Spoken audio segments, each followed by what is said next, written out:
October 6th, 1973, dawned with an eerie calmness over the Sinai Peninsula. Ahmed stood with his battalion, heart pounding in his chest, eyes fixed on the horizon.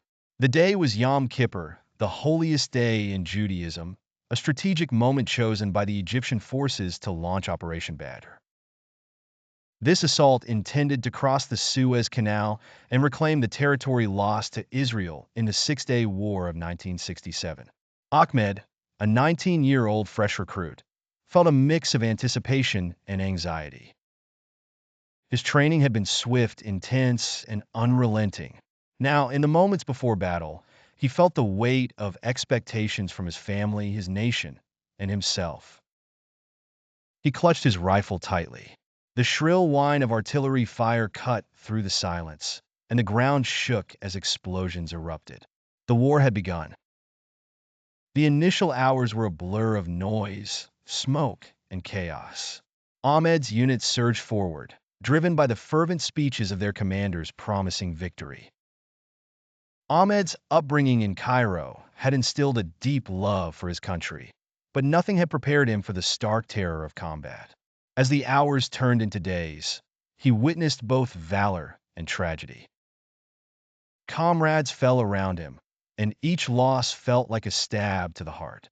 Yet, amid the horror, there were moments of profound bravery. Ahmed remembered Mahmoud, a fellow soldier, who dragged an injured man to safety despite withering enemy fire. Mahmoud's actions spoke louder than any words about the bond of brotherhood forged in the crucible of war. As the Egyptian forces pressed deeper into the Sinai, the strategic brilliance of their leadership became apparent. Ahmed heard fragmented conversations about the tactical genius of General Saad el-Shazli. The rumors of tank enclosures and SAM missile defenses gave the soldiers a glimmer of hope. However, the tide of battle was as unpredictable as the desert winds. Counterattacks by Israeli forces were swift and fierce, testing Ahmed's resolve daily. One night, under the cover of darkness, Ahmed found himself writing a letter to his family. He wanted to conceal his fears, but the words flowed with raw honesty.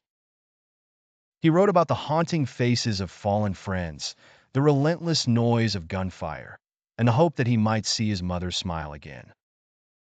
The turning point came during the Battle of the Chinese Farm. Ahmed's battalion was tasked with holding a critical position against overwhelming odds.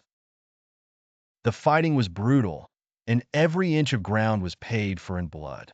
Ahmed himself barely survived an airstrike, his ears ringing and vision blurred. Days turned into a haze, but the battalion held its ground. It was here that Ahmed grasped the true meaning of sacrifice. Triumph came with a heavy toll.